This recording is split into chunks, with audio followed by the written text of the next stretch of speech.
नमस्कार प्यारे दोस्तों, डीपीएस क्लासेस में आप सभी का स्वागत करता हूं मैं। आज हम पढ़ रहे हैं पास्ट सिंपल टेंस। और पास्ट सिंपल टेंस उतना ही इंपॉर्टेंट है जितना आपके प्रेजेंट सिंपल टेंस था।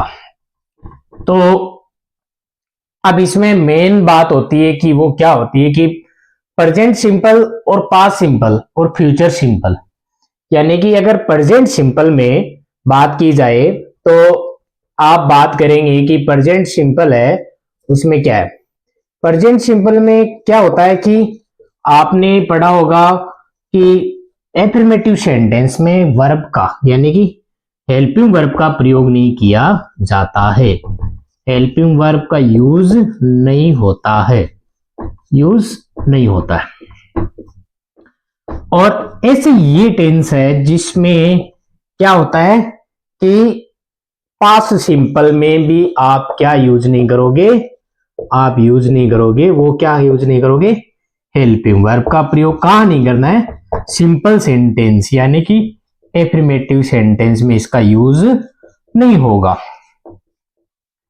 तो मेरे प्यारे दोस्तों, अब इसमें क्या है कि मेन बात ये कि हेल्पिंग वर्ब, सवाल ये होता है कि सर हेल्पिंग वर्ब क्या यूज की जाती है दोनों टेंस में और कैसे। तो आप इतना याद रखिए कि प्रेजेंट सिंपल टेंस की जो हेल्पिंग वर्ब है वो आपकी क्या रहेगी, डू और डज। तो मान के चलिए मैं पहले यहां पे डज लिख देता हूं और ये क्या है, सिंगुलर सब्जेक्ट के साथ यूज की जाती है। किसके साथ यूज की जाती है, सिंगुलर सब्जेक्ट के साथ। फिर आता है डू, डू यूज की जाती है आपके प्लूरल सब्जेक्ट के साथ।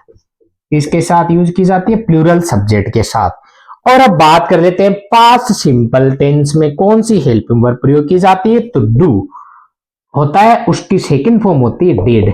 ये क्या है, डिड दोनों है। दोनों कौन कौन से, सिंगुलर और प्लूरल के लिए यूज की जाती है, यानी कि एक ही है। यानी डू का अर्थ होता है करना। क्या अर्थ होता है, करना। डू की सेकंड फॉर्म है डिड और थर्ड फॉर्म क्या है, डन। तो आप सभी को सही से याद रखना है कि प्रेजेंट सिंपल टेंस में हेल्पिंग वर्ब यूज कहां नहीं होती है, यूज नहीं होती तो वो कहां नहीं होती है, वो यहां लिख लेना सिंपल सेंटेंस में। किसमें, सिंपल सेंटेंस में। किसमें यूज नहीं होती है, सिंपल सेंटेंस में। और यही कहानी हम पास्ट सिंपल की है कि हेल्पिंग वर्ब का प्रयोग कहां नहीं होता है, सिंपल सेंटेंस में यूज नहीं होता है। किसमें नहीं होता है, सिंपल सेंटेंस में यूज नहीं होता है।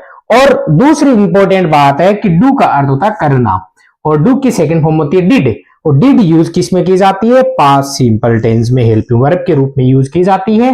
ये सब आप याद रखोगे कि हेल्पिंग वर्ब का मुख्य रूप से एफर्मेटिव सेंटेंस में दो ही ऐसे टेंस है, वो कौन कौन से हैं, प्रेजेंट सिंपल और पास्ट सिंपल, जिनको हम बोल सकते हैं प्रेजेंट इंडेफिनिट टेंस और पास्ट इंडेफिनिट टेंस। जिन दोनों में हेल्पिंग वर्ब का प्रयोग कहां नहीं किया जाता है, सिंपल सेंटेंस। सिंपल सेंटेंस यानी एफर्मेटिव सेंटेंस में इसका प्रयोग नहीं किया जाता है। तो ये बात समझ में आई होगी। अब आपको हम एग्जाम्पल के तौर पे बताते हैं प्यारे मित्रों दोस्तों, सिंपल और प्रेजेंट सिंपल का आपको एक्सरसाइज के तौर पे बताता हूं कि एफर्मेटिव सेंटेंस में कैसे नहीं किया जाता है। मैंने एक एग्जाम्पल लिखा है, यहाँ पे आप देखेंगे ही एक वचन है और मैंने यहां लिख दिया ही गोज टू मार्केट। एकदम सिंपल वाक्य है, हिंदी क्या होगी कि वह बाजार जाता है। अब इसको मैं पास्ट सिंपल बनाता हूं। ये अभी तक प्रेजेंट सिंपल था, कौन सा था, प्रेजेंट सिंपल था। अब मैं इसको पास्ट सिंपल का रूप देता हूं। वो कैसे देता हूं, देखिए एकदम सरल रूप है। आपको केवल वर्ब चेंज करनी है, मेन वर्ब। कौन सी चेंज करनी है, मेन वर्ब। तो अभी क्या बोला मैंने, सेकंड फॉर्म का यूज करना है और वो सेकंड फॉर्म होती है वेंट। क्या होती है, वेंट। तो ही वेंट टू मार्केट, तो वह बाजार जाती थी। अब हो गया ये पास्ट सिंपल। क्या हो गया, पास्ट सिंपल। अभी आप आगे देखिए, इन दोनों के अलावा अब आपको मैं नेगेटिव की बात कर लेता हूं कि हेल्पिंग वर्ब की बात कैसे की जाती है। तो प्रेजेंट सिंपल का इससे बनाते हैं ही डज नॉट, डजंट भी बोल सकते हैं, he does not go to market. S क्यों लगाया, ये मैंने पहले ही बताया था। एस एक ही जी में एक ही रूल के अनुसार लगाया जाता है कि अगर कर्ता एक वचन हो, ये कर्ता एक वचन है, ही सी इट, ही यानी वह किसके लिए यूज किया गया, लड़के के लिए, एक वचन है, एक वचन के साथ वर्ब के साथ में ऐसे यस ऐड करता हूं। अगर यहां पे मैं यू देता तो गो का गो आता, लेकिन यहां में डज नॉट गो का गो, क्योंकि अगर हेल्पिंग वर्ब का प्रयोग होगा तो मेन वर्ब की फर्स्ट फॉर्म के साथ ऐसे यस नहीं लगाना है। He does not go to market. अब प्यारे दोस्तों, मेरे आगे का इसका रहेगा तो इसको हम कैसे हल करेंगे, तो वही आपको बताना है। इसकी जगह हम करेंगे ही क्या लगाएंगे, डिड नॉट। क्या लगाएंगे, he did not go to market. इसमें फर्स्ट फॉर्म ही आएगी दोनों में। तो आई बात समझ में। ये है नेगेटिव। ये दोनों जो सेंटेंस है ये नेगेटिव सेंटेंस है, और नेगेटिव सेंटेंस में हेल्पिंग वर्ब का प्रयोग किया जाता है। और आप इस बात का ध्यान रखें, ये दोनों पॉजिटिव सेंटेंस है, यानी एफर्मेटिव वाक्य है। और इससे क्या है, आप खुद ही देख सकते हो किसी भी प्रकार से कैसे बनाया जाता है।